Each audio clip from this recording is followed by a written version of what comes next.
And welcome into the pregame show. As always, we get our scouting opposition as we take a look at this Southern Jaguar team that's always dangerous, Southern Football Jaguars. And of course, we have the man, the myth, the legend himself, Carlos Brown of the Carlos Brown Show. He does such a tremendous job in covering not just Southern sports, but the SWAC in general. Welcome into the pregame show, Carlos. I appreciate it, Charles. It's a pleasure always to talk with you. Yes, indeed. Yes, indeed. A little bit of a herky-jerky season this season for the Southern Jaguars.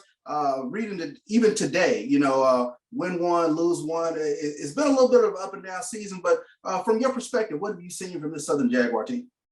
Well, I think you hit it right on the head because this was the team that when Coach Owens left, they were built.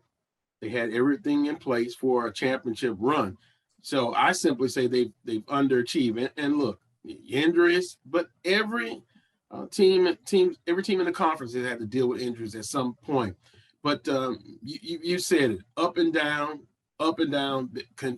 consistently inconsistent has been, and just simply, I only can count one game where they played 4 complete quarters.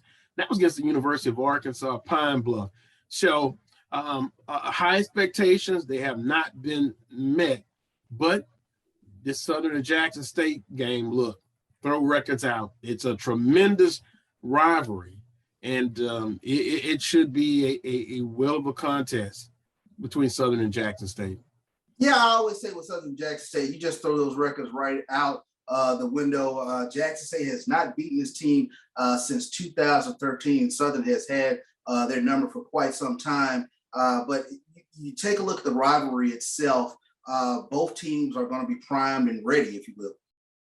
Well, definitely. I would agree. And for Southern University, this season, simply now, they're in a position that you haven't heard in a long time, in the spoilers role.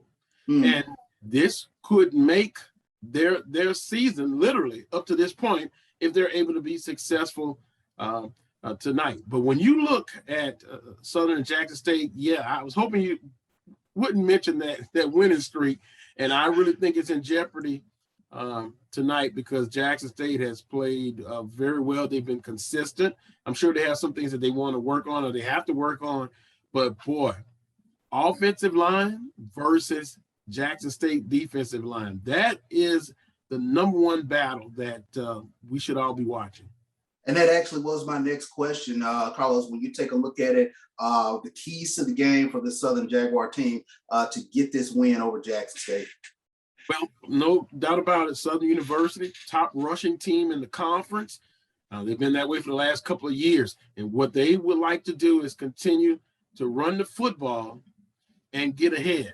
Now, the big question is going to be in the games that they haven't really been successful in, teams have made adjustments and they've kind of curtailed the running game. And then that forces Southern University to do something that if you look at their passing, they're in the middle of the pack, then they have to pass. But this is a team this year, if they get behind by, 10, 14 points, then it makes it kind of difficult for them to come back. But they're going to want to establish the running game and control the time of possession and keep the explosive, and I mean explosive, Jackson State's offense off the field. Limit their touches if that's possible.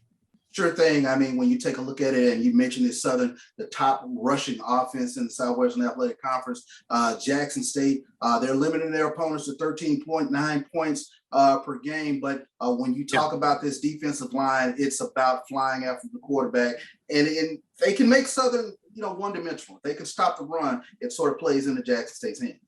Carlos, you touched on it in terms of Southern being able to run the ball. It kind of plays into Jackson State's hands if they are able to stop the running game and really are able to fly after the quarterback. They're one of the top teams in the nation in terms of getting after the quarterback, 41 sacks thus far in the season.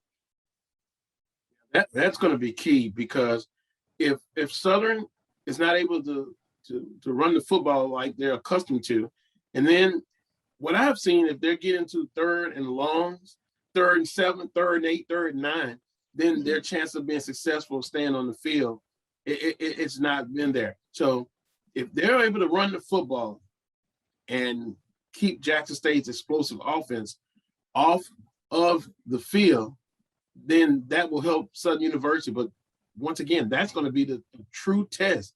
Southern's O-line came in the season with a lot of accolades, still the best unit on the football team against the strongest unit, in my humble opinion, for Jackson State, that defensive line. So in the nutshell, Southern needs to be balanced to be able to have some success. If they're just running the football and Jackson State's able to control the running game and stop them and force them at third and longs, it could be a long night for Southern University.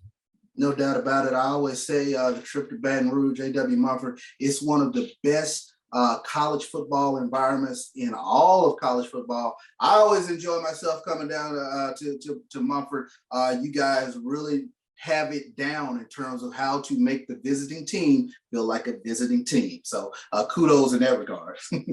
Yeah, it's a great atmosphere, and albeit the Jaguars are 4-5 with 2 games left, all you have to do is say Jackson State's coming to town.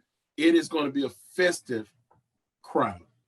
No doubt about it. Looking forward to it. It's a 6 p.m. kickoff from A.W. Mumford Field, Jackson State, and the Southern Jaguars. Carlos, as always, you are a sports mentor of mine. Thank you for everything that you've done with regards to my broadcasting career, and we'll see you back here on the pregame show. David Charles.